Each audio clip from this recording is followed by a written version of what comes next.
여러분 안녕하세요. 여의도 펀드매직 TV입니다. 2월 6일 월요일 아침 방송 금주 시장 전망 및 투자 전략 시작하도록 하겠습니다. 오늘이 이제 일요일인데 먼저 방송을 좀 해드려야죠. 그래야 여러분들이 저녁에 뭔가를 생각할 수 있고 아침에 허겁지겁 하는 것보다는 뭔가 이제 전략을 세우고 시장 변화에 대응하는 게 좋을 것 같아서 오늘도 일요일 오후에 먼저 올려드립니다. 굿뉴스 is bad 뉴스. 이게 또 옛날에 나왔던 이야기인데 또 굿뉴스가 배드 뉴스냐, 굿뉴스가 굿뉴스냐 이 논쟁에 들어갔죠. 일단은 하루만 봐도 굿뉴스가 배드 뉴스로 둔갑을 하면서 미국 주식시장에 조정을 받은 건 사실입니다. 생각보다는 조정이 그렇게 강한 것 같지는 않아요. 뭔가 조정이 좀 필요한 시기였는데 마침 굿뉴스가 나오면서 배드 뉴스로 둔갑한 모습. 저는 개인적으로 조정은 길지 않을 것으로 보인다. 네, 조정은 길지 않을 것으로 보인다. 단기 조정에 끝날 확률이 높아 보인다. 이미 전체적인 분위기는 CPI도 그렇고 모든 게 다 꺾였다. 오히려 연착륙, 골디락스 쪽으로 방점을 찍힐 확률이 더 높지 않을까? 뭐 그런 생각도 해보죠. 그래서 쫄지 마라. 쫄지 마라. 이렇게 중장기적으로 여러분들에게 코멘트를 해드리네요. 단기적으로는 충격은 올 수 있습니다. 근데 그 충격의 강도와 깊이가 우리가 생각한 만큼 그렇게 크지는 않을 것이다.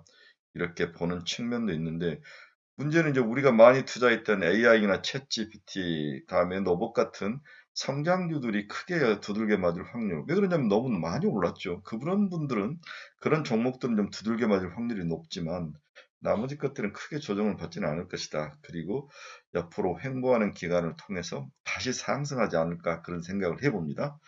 자, 여러 생각이 깊은 그러한 주말 저녁인데 오후인데 먼저 이제 금요일 날 발표된 미국의 고용인 관련된 것들을 좀 주로 집중적으로 같이 한번 논의해 보고 이번 주는 금주는 또 어떻게 우리가 또 전략을 세워야 될지 이 두 가지 큰 포커스 초점을 가지고 여러분과 같이 함께 나누기를 원합니다. 구독, 좋아요 많이 눌러 주십시오. 네, 금요일 시장을 보면 다우는 0.38% 빠졌죠.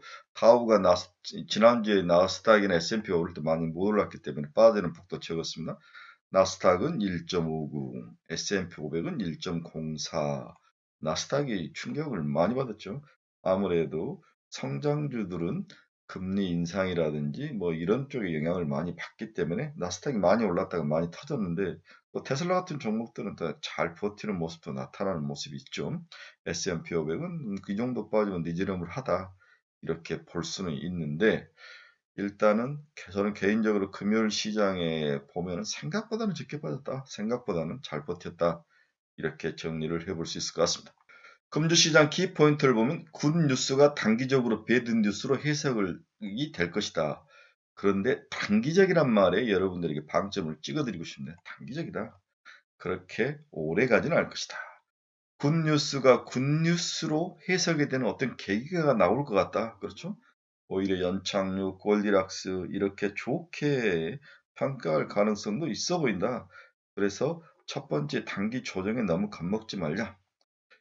이제 중요한 그 경제지표는 14일에 발표될 CPI 지수가 매우 중요하죠. 네, 지난달에 6.5를 기록했는데 5%를 이번 달에 찍을 것 같은데 그렇게까지 나오진 않을 것 같아요. 6.4, 6.3 정도로 보통 0.4씩 빠졌는데 이번 달에 크게 빠지지 않을 것이고 다음에 코어 CPI도 그렇게 심하게 빠질 것 같지는 않다. 이 부분이 중요한데 이 부분이 이제 시장에 차츰차츰 반영이 되면서 단기적으로 충격은 좀 더 가해지는 그러한 모습일 수도 있는데 미리 많이 얻어맞고 조정이 또 된다면 생각보다는 단기 조정은 크지는 않을 것 같다 이런 생각도 좀 해봅니다. 일단은 성장주는 좀 두들겨 맞을 것 같아요. 그래서 일단은 단기적으로는 보수적 스탠스를 추천한다. 보수적 스탠스라는 건 뭡니까? 급하게 사지 말자. 그리고 이익이 좀 났던 종목들은 좀 떨궈서 현금을 마련하자. 이 두 가지. 그러나 나는 단기적으로 보지 않겠다. 이 장은 이미 상승 트렌드로 이미 돌아섰다라고 생각하는 사람은 단기 조정을 견디셔야죠. 견디고 잊어버리고 배에 힘주고 또 뚝심으로 견디면 어느 정도 극복하면 또 2, 3개월 있으면 다시 회복해서 올라오는 2, 3개월도 걸리지 않을 것 같아요. 한 달 정도 행복을 하면 2월 말까지 행복을 하면 다시 올라오지 않을까 그런 생각도 해 봅니다. 그래서 전략은 여러분들 스스로가 결정을 하셔야 돼요. 제가 아무리 떠들어도 선대변은 여러분들이 해야 된다. 단기적으로 많이 먹은 종목이 있으면 좀 팔아 주고, 늦게 추적을 했거나 '나는 뭐 장기적으로 한번 더 가게 보인다.' 그럼 견디셔야죠. 너무 단순하고 심플하게 결정을 할 수 있습니다. 너무 어렵지 않습니다. 이제 중요한 것은 달러 지수 추이인데요. 달러 지수가 강세로 돌아섰죠. 당연히 금리가 한 번 인상을 할 게 아니라 한 번 더 뭐 그렇게 우리 터미널 레이트로 5.25까지도 보는 사람도 있었기 때문에 생각보다도 3월 한 번이 아니라 5 월에도 한 번 더 했을 것 같다. 뭐 이런 생각도 해본 사람도 있기 때문에 달러가 강세로 돌아서는 그런 모습, 이 부분이 단기적으로 충격을 좀 줄 수 있다. 이렇게 볼 수 있을 것 같습니다. 저는 뉴스에서 이제 금리가 너무 많이 올랐다 막 이런 이야기에서 금리가 엄청 많이 오른 것 같아서 걱정을 해서 봤는데 2 년짜리는 1.45 bp, 10 년짜리는 1.3 bp밖에 오르지 않았어요. 예, 금리는 생각보다도 그렇게 많이 오르지는 않았습니다. 그리고 지금 시장에 가장 핫한 테슬라는 0.91% 상승하면서 끝났죠. 189.98달러. 물론 뭐 아마존 뭐 여러 가지 종목들은 모두 박살이 나면서 내려왔는데 우리의 테슬라는 강하게 지키는 모습을 보였다. 이러한 것들이 시장에 나름대로 희망을 주는 모습이다라고 이해를 하셔야 될 것 같습니다. 이제 모든 이제 리포트들이 금요일 미국 고용 지표 쇼킹, 이 쇼킹이라고 이제 서프라이즈라고 해야 되나? 쇼킹이보다는 서프라이즈죠. 많이 빠진 건 쇼킹이지만 올라가는 서프라이즈에 대한 해석을 두고 서로 갑론을박할 확률이 굉장히 많은데 저도 이 부분을 한번 보겠습니다. 이건 어느 애널리스트의 생각인데 제 생각은 몇 줄 없고 이 애널리스트가 좀 써놓은 것들을 같이 한번 나눠보도록 하겠습니다. 1월 비농업 일자리가 51만 7천 개 증가했다. 와, 많이 증가했네. 시장에서는 중앙값, 평균, 중앙값과 평균값은 다르지만 18만 8천 개를 예상인데 2.75배나 많이 나오는 거죠. 어마어마하게 숫자가 나온 거예요. 전망치 상당히 30만 대였으니까 이것을 뛰어넘는 쇼크 수준의 수치였죠. 서프라이즈였죠. 실업률은 3.6%일 거라는 예측과 달리 3.5%보다 더 낮아진 3.4를 기록을 했습니다. 굉장한 거죠. 실업률 3.4는 1969년 5월 이후 약 53년 만에 최저치로 올가도 깜짝 놀랐다는 거죠. 정말 이런 숫자가 나올 수 있을까? 내용을 뜯어보면 모든 섹터에서 전반적으로 강하게 나타났습니다. 서비스 분야에서 39만 7천 개 일자리가 증가했고, 와, 서비스 분야 무섭습니다. 제조업이 4만 6천 개, 정부 쪽에서는 7만 4천 개 등이 나타나면서 51만 7천 개. 아, 대단합니다. 단일 업종으로는 내재와 접객에서 12만 8천 개가 늘어 서비스업과 서비스 임금이 견고할 가능성을 보여주고 있다. 임금이라는 단어가 또 나오죠. 결국 일자리가 강하면 일자리가 많이 부족해서 많이 고용을 했다면 당연히 임금을 건드릴 확률. 지금 미국의 FOMC가 보는 것은 임금 상승률인데 이 부분을 또 어떻게 해석할 거냐. 이 부분도 우리가 좀 깊게 생각을 해야 될 그런 팩트로 보여집니다. 심지어 51만 7천 개 중에서 금리에 민감한 건설도 2만 5천 개나 일자리가 늘어날 정도로 초강세를 보였습니다. 2월 연방 공개 시장위원 FOMC 때 드러난 제롬 파월의 연준의장의 생각은 인플레이션이 둔화하고 있고 고용은 버티고 있어 나중에 서비스 물가를 다시 오르게 할 수 있는 노동시장만 조금 더 둔화한다면 충분히 연착륙이 가능하다. 이런 생각을 드러냈죠. 이를 위해서 노동시장이 큰 틀에서 둔화하면서 서서히 빠지는 모습이 나타나면서 소프트 랜딩 그림을 시장이 예상을 했고 여기에 환호하면서 주가가 올랐는데 이 모든 부분을 다 뒤집어 버렸다는 거죠. 그래서 미 고용이 51만 7천 건이 나왔죠. 네, 전이 22만 3천 건이었는데 51만 7천 건. 무지막지하게 2점 몇 배가 올라오는 그러한 초강세 서프라이즈 모습이 나타났다.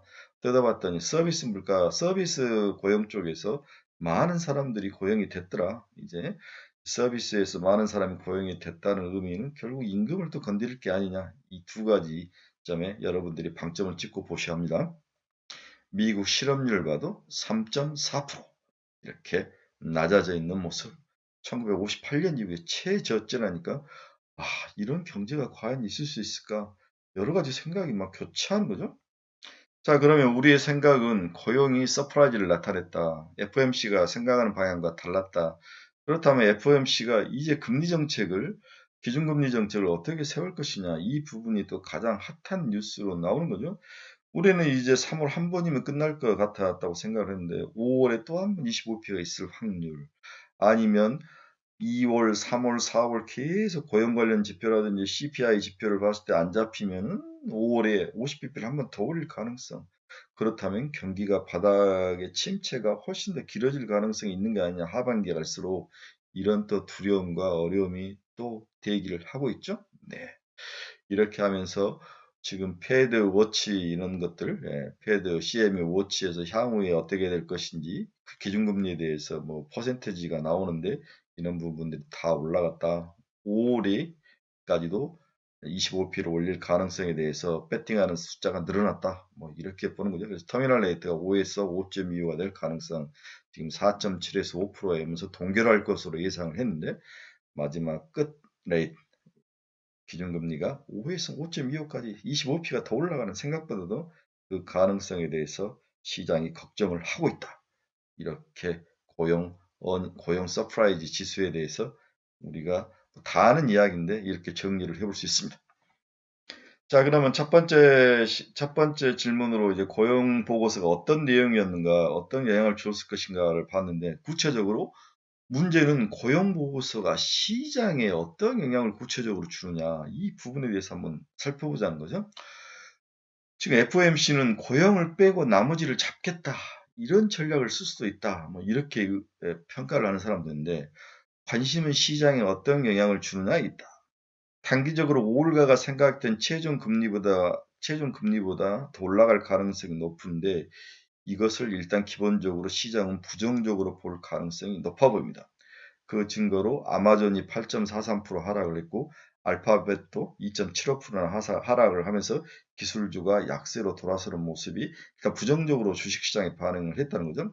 하지만 장기적으로 침체 가능성이 떨어지고 연착륙이 될 확률이 더 커지는 긍정적으로 또 시장이 뭐 이번 주에 변화할 가능성도 있다. 또 저는 그렇게 보는 거죠. 일자리 증가수는 더 많은 가계 수입과 소비를 의미하기 때문에 이 부분에 방점을 찍힌다면, 야, 고용 빼고 나머지는 다 안정적으로 가는 거 아니냐, 이 고용 서서히 잡으면 되는 거 아니냐, 지금 미국의 모든 기업들이 막 지금 고용을 막 박살내고 있는데 결국 이게 떨어질 거 아니냐, 그 사이에 나타나는 가계 수입과 소비 같은 안정적인 그 골디락스가 오히려 주식시장에 더 좋은 거 아니야. 천천히 빠지는 게, 천천히 슬로우 다운하면서 경기가 연착륙하는 게 더 좋은 게 아니냐. 또 이런 식으로 해석을 한다면 주식시장은 우리가 생각하는 것보다 훨씬 빠르게 반등할 가능성도 있다. 또 저는 그렇게 보는 거죠. 이번 고용 발표 전 파월의 말을 다시 한번 뒤집어 보면, 제가 보는 기본적인 생각은 파월이 이미 고용 지표를 보았을 수도 있는 거죠. 고용 지표를 보고 아마 FOMC 회의 미팅을 하고 거기에서 발언을 했을 것 같은데, 그럼에도 불구하고 고용 지표를 보고 안 좋을 거다, 서프라이즈 나올 거다를 보고도 긍정적으로 말을 했다는 것은 파월의 머릿속에는 혹시 이런 생각이 들어가 있는 게 아닐까. 시장 자금 상황을 계속 완화하면 인플레를 자극할 수도 있어 시장이 긴축하면 좋겠지만, 연준 입장에서는 자신들이 잡을 수 없는 것은 관여하지 않겠다고 보는 그런 기조일 수도 있다. 즉, 고용을 빼고 나머지 요인에서 인플레이션을 잡겠다는 의미라고 해석을 해야 되는 게 아니냐. 저는 또 이렇게 해석을 했다는 거죠. 네. 그렇다면 다시 정리를 하면, 파웰은 지난번 FOMC 미팅 2월 1일, 2월 2일에 FOMC 미팅 전에 이제 고용 지표를 봤다. 고용 지표가 어닝 서프라이즈가 나올 것 같다. 이건 자기들이 생각하는 것과 다른 방향이다. 좋다. 이 부분은 우리가 잡을 수 없으니까 빼자. 빼고 다른 부분을 두들겨 잡으면 되는 거 아니냐. 이런 식으로 해석을 해서 시장을 긍정적으로 이야기해 줬을 수도 있다. 또 그렇게 해석을 할 수 있다는 거죠. 추가로 1월 고용 보고서는 한 건의 데이터로 너무 많은 의미를 부여할 필요도 없다. 이게 제 생각인 거죠. 앞으로 2월, 3월 고용 보고서를 더 봐야 한다. 또 패드는 이미 기업들이 구조조정에 들어갔고 사람을 자르기 시작했기 때문에 이 고용 한 달 올라오는 것에 대해서 너무 일소일비하지 말자, 이렇게 해석할 수도 있다는 거죠. 그래서 제가 너무 이제 긍정적으로 앞으로 앞부분을 해석할지 모르는데 중요한 것은 임금 하락이 중요합니다. 문제는 고용시장이 강한 만큼 임금도 나중에 오를 우려가 있다는 점인데 1월 임금 상황을 살펴보면 그렇게까지 걱정할 상황은 아니지만 또 마음을 놓을 상황도 아니에요. 1월에 시간당 평균 임금이 지난해 12월 대비 0.3% 증가해 올가 예상치와 같았지만 전달 수치가 상향 조정됐기 때문에 실제적으로는 더 높다고 봐야 하는 게 맞을 것 같다. 실제적으로 3개월 평균으로 하면 상승폭이 약간 더 올랐다 이렇게 볼 수 있습니다. 지난 40년간 미국의 노동 수요는 공급을 상회한 적이 없습니다. 미국의 노동 수요가 공급을 상회한 적이 없었습니다. 최근에는 바뀌었다는 거죠. 그러나 코로나19 이후에는 노동시장의 수요가 공급을 웃돌고 있습니다. 이 부분이 굉장히 중요하죠. 이 부분을 그동안 이해하지 못한 부분, 그 이유를 살펴보면 베이비 부모 세대가 은퇴를 빨리 했어요. 그러면서 이 부족한 인력을 이민해서 받아들여야 되는데 반이민 정책을 지속적으로 미국이 공화당 정부도 민주당 정부도 지속적으로 반이민 정책에 대해서 강하게 밀어붙이고 있는 거죠. 그렇죠. 노동자 유입 부족과 같은 구조적 요인이 결국 실업률 하락을 가속화시키고 지금과 같은 고용 서프라이즈와 고용임금 상승의 트렌드의 구조적인 요인으로 작동을 하고 있다. 여기에 이제 미국 경제가 꺼지지 않고 IRA법이라든지 뭔가를 지속적으로 정책적으로 도움을 준다든지 미국의 신산업 같은 것들이 발전을 하다는데 디쇼어링 때문에 공장이 또 미국으로 돌아오고 또 새로운 공장이 미국에서 지어지면서 사람이 많이 필요한다든지 이러한 것들이 구조적으로 고용을 떨치지 않고 임금을 떨치지 않는 요인으로 작용을 했다. 그래서 FOMC가 이 부분은 우리가 어떻게 할 수 없으니까 금리가 올라가더라도 이 부분 잡혀지지 않는다면 이 부분 빼고 나머지 부분 다 두들겨 잡자. 그리고 이 부분은 서서히 자연적으로 잡힐 수 있는 게 아니냐. 이렇게 해석할 수도 있다는 거죠. 만약 미국 고용시장의 구조적 성격이 강한다면 물가 상승률이 처음에는 가파르게 하락하다가 5일 중반 이후에는 하락 속도가 둔화될 여지는 있습니다. 반대로 나 같은 긍정론자들은 계절적 요인에 지나치게 좋게 나올 수 있다. 계절적 요인이 지나치게 좋게 나올 수 있다. 연준이 정책 수립 과정 중에서 1월 고용 보고서에 너무 많은 무게를 두지 않는 모습이 나타났다. 향후 4월 28일에 나올 1분기 고용 비용 지수 ECI를 기다릴 수밖에 없다. 일부 올가 애널리스트는 원래 1월에 바이어스가 많이 섞인다. 그래서 고용지표가 자주 좋게 나올 때가 여러 번 있었다. 그러면서 노동시장이 1월이 너무 좋았지만 이후 급격하게 둔화될 가능성이 있다. 이 부분을 주장을 펼치고 있는 거죠. 그들은 노동시장은 2023년에 상당히 냉각될 것이라며 후반에 침체가 올 것으로 본다. 그래서 결론적으로 1월 한 달 고용이 51만 7천 건을 나타냈다 해서 너무 호들갑을 떨지 마라. 이게 추세적으로 지속될 것 같진 않다. 그래서 그렇게 우리가 걱정할 필요는 없다. 연준 피봇은 결국 가는 게 아니냐. 그리고 생각보다 빠르게 고용이 깎일 확률도 있다. 이렇게 보면서 이것은 단기 조정의 빌미일 뿐이 단기 현상일 뿐이다. 이렇게 긍정론자들은 해석을 하고 있다는 거죠. 저는 이 부분에 대해서 굉장히 동의한다는 거죠. 제 생각은 이렇습니다. 또 지난주 금요일 날 시장에서 가장 크게 대두된 게 레디 서머스의 경우였죠. 전 미국 재무부 장관, 하버드 대학 총장단 레디 서머스의 경고가 있었는데 그 내용은 경제 절벽이 올 수 있다. 이 부분을 강조했어요. 경제 절벽. 그는 내가 기억하는 한 가장 해석하기 어려운 경제가 지금 펼쳐지고 있다. 나는 여전히 위험이 있다고 생각하며 어느 시점에서 기업들이 경제 상황보다 더 많은 근로자와 재고를 보유하고 있다는 결론을 내릴지가 중요하다. 이 경우는 상당히 급작스럽게 재고를 줄이고 사람을 잘라낼 것이다. 이렇게 하면 경제가 갑자기 절벽으로 떨어지는 그러한 경제 절벽이 올 수 있을 것이다. 근데 인플레이 둔화가 일시적인 위험은 내가 생각하는 것보다 크다고 본다. 이렇게 불확실성이 크다는 거죠. 그의 말대로 인플레가 잘 잡히지 않는데 고용만 강하다면 더 큰 금리 인상에 의해서 경제가 빠그라질 가능성, 부러질 가능성, 이것을 경제 절벽이라고 표현한 거죠. 미국은 지난해 4분기 총 신용카드 부채가 전년 대비 18.5%나 급증하면서 9,306억 달러 사상 최대치를 기록했다.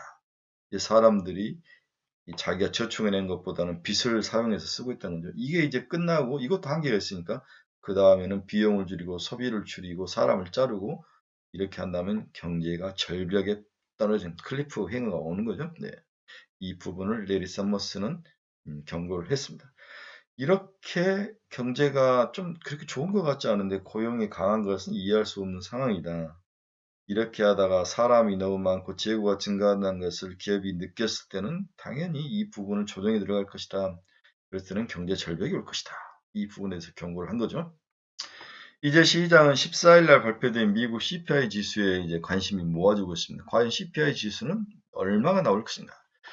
최근 업데이트된 클리브랜드 연방은행에서 인플레 나우 캐스팅에 따르면 1월 소비자 물가지수 14일에 나올 1월 소비자 물가지수는 YO에는 6.4, 지난달에 6.5였죠. 네. 전월 대비 0.63%, 지난달은 마이너스 0.1이었는데 6.44로 아주 적게 떨어지고 전월 비로도 0.63% 상승을 하면서 우리 기대보다도 인플레이션이 꺾이지 않을 것을 일단 예고를 하고 있습니다. 또 근원 CPI도 지난달에는 5.58, 지난달은 5.7이었는데 이번 달은 5.58. 그다음 지난달은 MOM으로 0.3% 상승했는데 0.46% 상승할 가능성. 그는 소비 물가는 꺾이지 않을 것이다. 많이 꺾이지 않을 것이다. 이렇게 이야기를 하는 거죠. 전년 대비로도 크게 떨어지지 않고 전월 비로도 다시 상승할 수 있는 그런 가능성은 있어 보인다. 공식으로 1월 CPI는 14일에 나오는데 아직 올바른 전망치는 없는 상황이다. 현재 파월 의장의 인플레이션은 세 부분 가운데 임대료를 제외한 서비스 물가를 가장 강조해서 보고 있다고 말을 하고 있는 거죠. 공급망 개선으로 내구재 가격은 안정이 됐고 주택매매 가격 상승률이 꺾였고 향후 임대료 가격 상승률이 둔화될 것으로 보이며 남은 요인은 임대료를 제외한 서비스 가격이 언제 꺾이느냐가 가장 우리 파웰이 보는 중요한 경제 CPI 관련된 지표이다를 이야기하고 있는 거죠. 경제적 측면을 보더라도 인플레이션을 제거한 물량 기준으로 미국 소매업체들의 매출은 코로나19 이전 수준으로 상회하고 있으며 재고 증가율 추이는 경기 확장을 세를 지속적으로 나타낼 정도로 경기가 꺾이지 않고 있다는 것을 말해주고 있는 거죠. 그러나 결론적으로 기저효과와 또 앞으로 이제 가중치 변화를 변화시켰죠. 인플레이션의 수치를 매기는데 가중치를 변화시켰습니다. 5월 미국 CPI 상승률은 4%를 하회할 것이라는 생각에는 변함이 없다. 5월 정도 가면 4%까지는 도달할 것이다. 이 생각에는 변함이 없습니다. 클리브랜드 연은은 연율 기준으로 1분기 근원 소비자 물가 PC 물가지수 예상치도 3.92에 달할 것이다. 좀 빠질 것이다. 이렇게 예상을 하고 있는 거죠. 만약 CPI가 시장 일부 전망치처럼 하락폭이 없거나 오히려 상승 전환한다면 시장은 다시 한번 충격 속으로 들어갈 것이다. 일시적으로 단기 충격은 있을 거지만 5월 기점으로 CPI는 4%대까지 내려올 확률도 있다. 그는 CPI도 3.92까지 4%대를 뚫고 내려올 확률이 있다. 이렇게 중장기적으로는 우리가 처음에 예상한 대로 물가는 안정적인 수치를 충분히 나타낼 수 있지만 단기적으로는 혹시 2월 14일 날 발표된 CPI에서는 우리가 또 한번 충격을 받을 가능성은 있어 보이니 좀 보수적 스탠스로 단기 시장은 가는 게 어떻겠느냐. 이게 이제 제가 여러분들에게 드리는 그러한 코멘트다 이렇게 볼 수 있는 거죠. 네, 미국 CPI가 6.5까지 빠졌는데 이게 이제 6.4나 6.3까지밖에 안 빠진다는 우리는 5자가 보일지 그런 예상을 했었는데 일단은 단기적으로 좀 충격은 있을 것 같다. 이렇게 주의할 필요는 있다. 하지만 앞에서도 이야기했지만 방점을 어디다 찍느냐. 그게 가장 중요하죠. 골디락스라고 찍는 거냐. 아니면 여전히 CPI나 이런 것들 때문에 물가를 더 잡아야 되는 거 아니냐. 방점을 찍는다면 또 충격은 올 수 있다. 하지만 저는 전자일 확률 경기가 슬로우다운하고 골디락스일 상황에 더 방점이 찍고 시장이 거기에 더 열광하지 않을까 이렇게 예상을 한 거죠. 미국 노동시장에서 수요가 공급을 이긴 적이 없는데 지금 반대로 했다는 거죠. 노동 수요가 공급을 이기고 있는 거죠. 네. 이게 이제 최근에 미국이 인플레이션이라든지 고용 관련돼서 가장 머리 아픈 기존에 보지 못한 새로운 형태의 경제 수치 모습이 나타나면서 좀 당황을 하고 있다. 이렇게 보아야 될 것 같습니다. 이것 때문에 방향성을 어디로 잡을지도 잡기 힘든 상황이죠. 잡혔다고 생각을 했는데 다시 고용지표를 보니까 다시 살아나고. 그래서 레리 서머스처럼 당황스럽다. 이렇게 답하는 게 맞는 것 같아요. 미국 소매업체 재고도 증가하고 있고, 그렇죠? 네. 이렇게 증가하는 모습들이 나타나고 있습니다. 이제 시장은 미국도 그렇고 한국도 그렇고 기업 실적으로 갈 확률이 있다. 마이크로적인 변수에 더 많은 방점을 찍을 확률이 있는 거죠. 네. 매크로보다는. 현재 S&P 500 지수 12개월 예상 EPS가 YOY로 0.4% 하락이 전망되고 있고, 코스피 12개월 예상 순이익 증가율은 YOY로 마이너스 23%로 아직은 여전히 부진한 것을 못 이기고 있는데, 지금 매크로 지표가 너무 좋게 해석이 되면서 마이크로적인 기업 실적을 이겨버렸는데, 이제는 반대로 마이크로적인 기업 실적이라든지 경제 펀더멘탈이 매크로적인 경제 정책이라는 이런 부분의 변수를 이기면서 시장에 악영향을 미칠 가능성은 있어 보인다. 그 이야기를 하고 있는 겁니다. 또한 제가 이제 제일 걱정하는 것은 한국 시장의 밸류에이션이 12.5배 너무 높다는 것은 우리가 좀 주의할 필요가, 이것 때문에 지금 2,500을 뚫고 못 가는 가장 큰 이유이지 않을까. 이것을 뚫을 만한 강력한 경제 정책, 뭐 브라이트한 거, 정말 난 피봇을 하겠다, 뭐 이런 것들이 나와야 되는데, 이런 것들이 좀 아리송해지면서 2,500을 뚫지 못하는 모습, 밸류에이션이 높은 것은 우리가 주의할 필요가 있습니다. 네, 12.5배까지 올라가 있는 그런 밸류에이션. 네. 이 밸류에이션 13배까지 가지는 않을 것 같아요. 이제 지수 인덱스적인 시장의 방향성은 외국인들의 손에 있죠. 외국인들이 이번 주에 롱으로 갈지, 지속적으로 롱으로 갈지, 아니면 숏으로 얼굴을 바꿀지가 굉장히 중요한데, 지난주 금요일까지는 롱이었죠. 하지만 얘들이 얼굴 바꾸는 것은 항상 시간적인 문제이기 때문에 언제 또 숏으로 바꿀 확률이 많은데, 그래서 외국인들이 수급이 너무 중요하다. 향후 우리나라 지표와 기본 펀더멘탈 주식시장의 모습은 외국인 손에 달려있다. 이렇게 볼 수 있는 거죠. 코스피 외국인 순매수와 가장 연관성이 높은 것은 환율이다. 12개월 선행 순이익, 수출, 경기 선행 뉴스는 상관관계가 갈수록 낮게 나온다는 거죠. 원달러 환율이 하락할수록, 강세로 갈수록 외국인의 순매수 강도는 강해졌습니다. 현재가 달러 약세와 함께 신흥국 쪽에서 신흥국 통화들이 강세가 되면서 외국인 자금이 유입되는데, 여기에 가장 수혜를 본 나라가 우리나라였다는 거죠. 그러나 지난 금요일처럼 미국이 추가 금리 인상 가능성이 나타난다면 이런 환율 상황에 변화가 나타날 가능성도 높아 보인다. 그렇죠? 그래서 달러 인덱스의 움직임을 잘 지켜봐야 한다. 이렇게 조언을 해드리고 싶습니다.